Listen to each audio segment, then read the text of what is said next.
भाई सबसे इंपॉर्टेंट हमारा कैश, वो नया क्लोजिंग ऑक्शन सेशन, उसके इम्प्लीमेंटेशन का वीक 2 और लास्ट वीक मामला वो हमारा डिफरेंशियल डे ऑन डे सुधरता चला गया। वो ग्रिड आपकी स्क्रीन पर है और भैया रहना तो इसी के साथ है, तो आदत डाल। वो डिफरेंशियल्स हर दिन और वीक के सेकेंड हाफ में आते आते मामला वाकई सुधरता हुआ नजर आ। हाँ, ये भी ध्यान रखिएगा कि कोई बड़ी खबर उस क्लोजिंग ऑक्शन सेशन के दौरान आ रही होगी तो बट ऑब्वियस आपको वॉलेटिलिटी, बट ऑब्वियस आपको मूवमेंट भारतीय बाजार में बढ़ता हुआ नजर आया। हाँ, दूसरा था वो ब्रेंट, वो हॉर्मोज, वो यूएस बॉन्ड यील्ड। आपको याद होगा फ्राइडे को जब हम जा रहे थे तो यूएस में इंटरनेशनली कच्चे तेल की कीमतें $82 के पास पार निकल गई। तब कुछ कंसर्न्स माउंट हो रहे थे, वो अपडेट आए थे सामने कि ईरान और ओमान के बीच में प्रपोजल, उसके कॉन्टोर्स क्या हो सकते हैं, उसमें यूएस और इजराइल को बाहर रखा जाएगा, स्ट्रेट ऑफ हॉर्मुज से उनके जहाजों की आवाजाही नहीं होगी, ये सब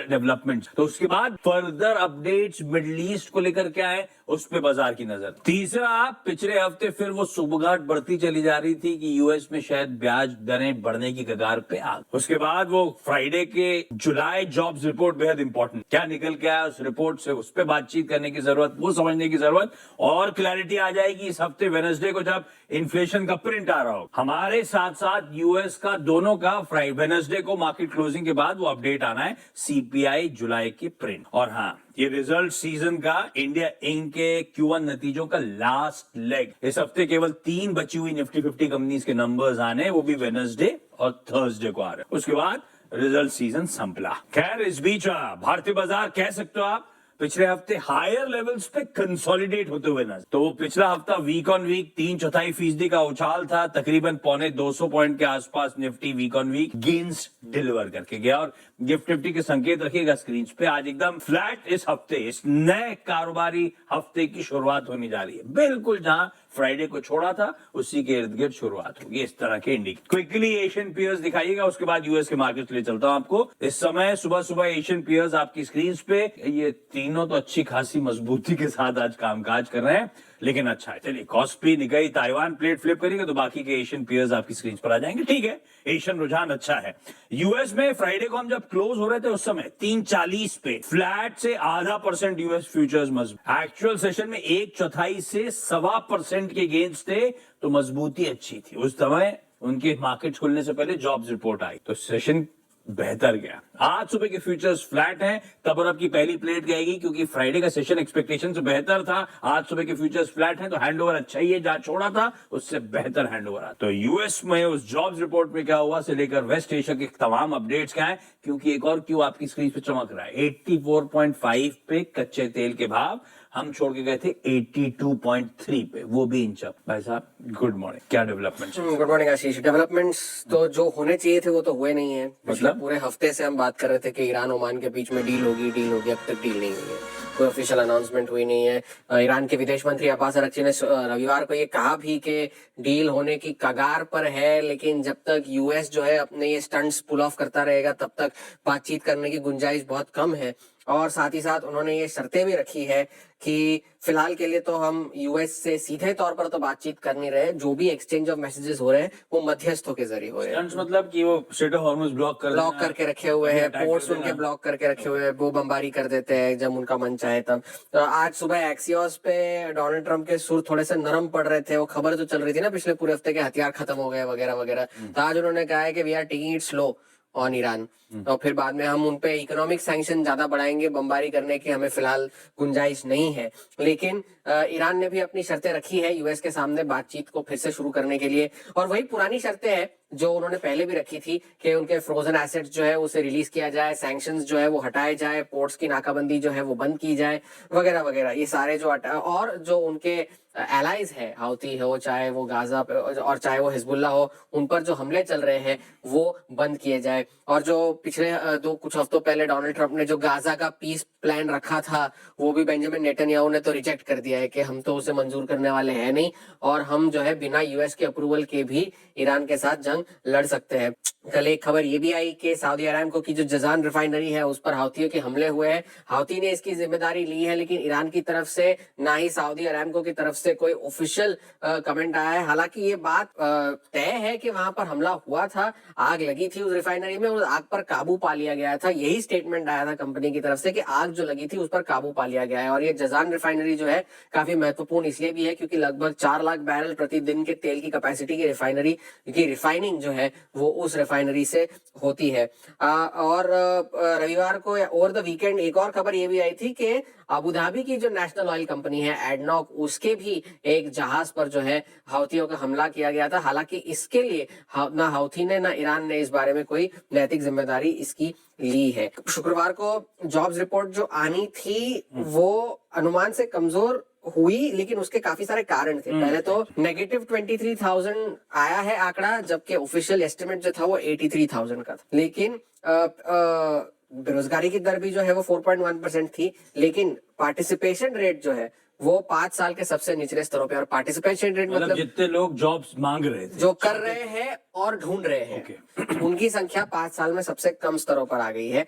और फॉल इसलिए भी हुआ, नेगेटिव आंकड़ा इसलिए भी था क्योंकि लोकल सरकारी नौकरियों में 50,000 की छटनी हुई। सीजनल था शायद। सीजनल था क्योंकि 40,000 वर्ल्ड कप वगैरह था, तो उसके 40,000 कम हुए, रिटेल में 19,000 कम हुए।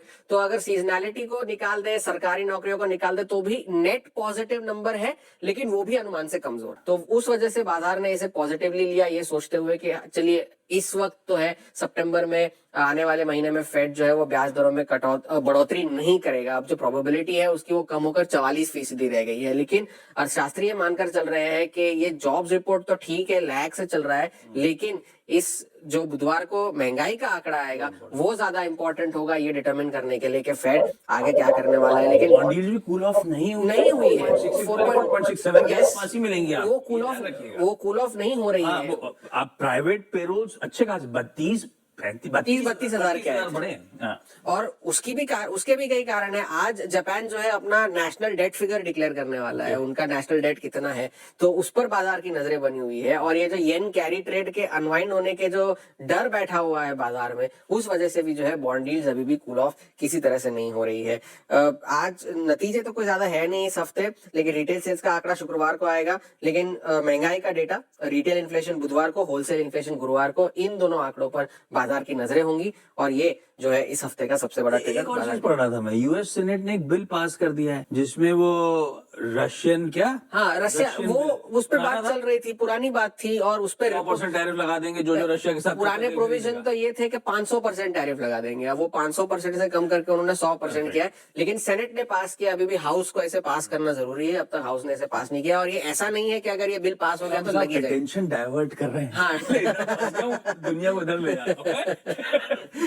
ले देंगे, क्यों ऐसे ही है जैसे थे वैसे ही, कोई बड़ा सब फंसा ही रहा है मामला। फिर इस वीकेंड इंतजार करना पड़ेगा कुछ नया। तो खैर गिफ्ट निफ्टी फिर वैसे ही बात कर रहा है, बिल्कुल फ्लैट ओपनिंग के इंडिकेशंस दे रहा है। ऐसे में समीकरण बैठ कैसे है भाई साहब, अप्रोच क्या होना चाहिए निफ्टी बैंक का, वीरू से समझ लेते हैं। Veeru good morning. Ashish good morning. देखिए आशीष, इस हफ्ते की रणनीति बनाने के लिए आपको थोड़ा सा पिछले हफ्ते को, कैश के हफ्ते को और उसके पहले के हफ्ते को थोड़ा सा रीड करना पड़ेगा। देखिए आशीष, लगभग 24 जुलाई को लो लगाने के बाद 23,605 का ये मोमेंटम शुरू हुआ। उस मोमेंटम में, कैश से पहले वाले हफ्ते के मोमेंटम में, मात्र 7 सेशंस में आपने 23,605 से लेके अगर आप देखें सफर तय किया करीब मतलब 3 अगस्त से पहले, कैश के डेट से पहले करीब 24,366 तक का। 24,366 वॉज आपका टू डे, यानी उस फोर्स में आपने 24,000, 24,1, 24,2, 24,3 सब तोड़ा और अगले दिन आपने 24,500 भी तोड़ा। टेक्निकली आपने सारे एवरेजेस रीगेन कर लिए, टेक्निकली आपने सारे कॉल राइटर्स के हर्डल्स को पार। बट इस कैश के हफ्ते ने क्या किया, एक स्ट्रॉन्ग और एक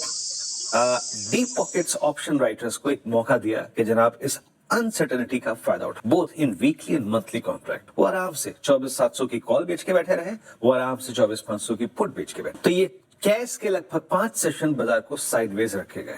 अब हमारा आज का प्रश्न ये है कि हम कब तक बाय एंड डिप्स करें, या फिर जब तक हमारा ये स्ट्रक्चर कायम रहेगा, और कहां के नीचे वीकनेस परसिस्ट कर सकती है। क्योंकि आज अगर आप देखें चिप स्टॉक्स भी मूव कर रहे हैं, आज क्रूड भी 84 पे है, तो टेक्निकली अगर आप देखें आपको थोड़ा सा बाजार को देखना पड़ेगा।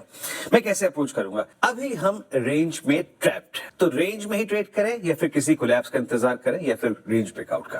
पहले स्टैट्स को देखते हैं। एफआईएस ने लगभग 480 करोड़ रुपए की बाइंग करी। अभी तक ऐसा कोई बहुत बड़ा एक्सट्रीम डिसअपॉइंटमेंट एफआईएस की कैश की अगर आप देखें सेलिंग में या फिर उनके ट्रेंड में नहीं निकल के आ रहा है। Still I mean very calculated, wild figures नहीं है कोई सेल और बाय की, but still they are buyers. 237 crore रुपए टीआईएस का बाय। हाँ, एफआईएस ने इंडेक्स में थोड़ी शॉर्ट्स को ओपन किया है और करीब 818 करोड़ रुपए का इंडेक्स बेचा, 472 करोड़ रुपए का निफ्टी बेचा, निफ्टी बैंक बेचा 344 करोड़ रुपए का। नेट शॉर्ट कॉन्ट्रैक्ट उनके 1,45,000 कॉन्ट्रैक्ट्स जो थे वो 1,50,000, यानी नेट एडिशन है करीब 5,000 शॉर्ट कॉन्ट्रैक्ट्स का। स्टॉक फ्यूचर्स में 140 करोड़ की बिकवाली है। और एक और चीज आशीष, यहाँ पर करीब 82,000 कॉल लॉन्ग, उसके against 1,32,000 call short, heavy call short, और नीचे पुट शॉर्ट का अभाव, पुट शॉर्ट का अभाव। तो इसीलिए थोड़ा सा हम अपने बेस के लिए प्रिपरेशन वर्क थोड़ा ज्यादा करेंगे। कहां के नीचे रिस्क ओपन होगा? आप देख सकते हैं कि 24,600 पे भी कॉल राइटिंग हुई है, 24,700 पे कॉल राइटिंग हुई है, 24,800 पे कॉल राइटिंग हुई है, लेकिन हमने देखा है कि सबसे स्ट्रॉन्गेस्ट कॉल राइटर्स अभी भी बैठे हैं 24,700 800। नीचे एक साइजेबल आउटस्टैंडिंग हुआ है 24,500 के पुट पे और 24,400 के पुट पे, करीब यहाँ पे 1.25 करोड़ का आउटस्टैंडिंग हुआ है, but in comparison with call writers no doubt about that कम।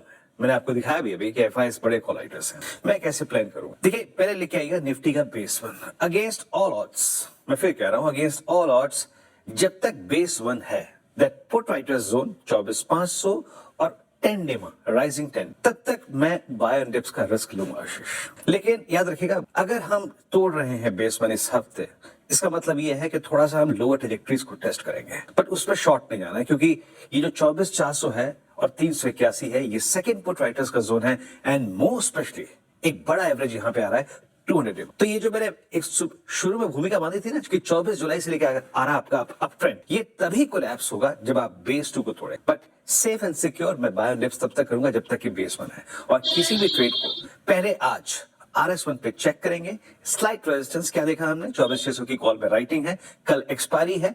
अगर आप इसको बाइसेक्ट करते हैं then you will test RS2 zone, जो कि अल्टीमेटली आपके सारे प्रॉफिट्स को बुक करने का जोन है और might be a zone to take a reversal trade that's called short. ये है निफ्टी पर view.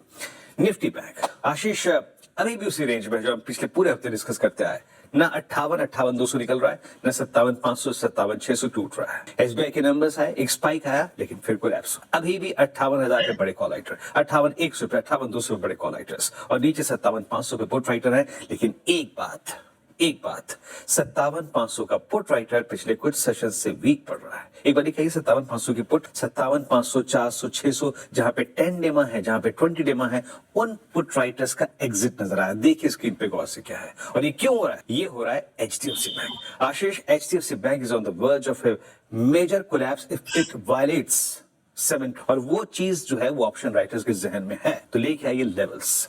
In any case if Nifty bank violets base one, याद रखिएगा ये बहुत बड़ा बेस है, आपको यहाँ पे यहां तक जब तक कायम है बाय डिप्स, बट इससे अगर टूटता है तो short call will work for base two, but अगर आप बेस वन होल्ड कर रहे हैं then a small reversal trade towards RS1। Ashish, perfect. ये है निफ्टी बैंक का आज स्टॉक मार्केट से इंपॉर्टेंट न्यूज आपसे मिस ना हो तो स्टॉक मार्केट अलर्ट चैनल को सब्सक्राइब करके जरूर जाइएगा।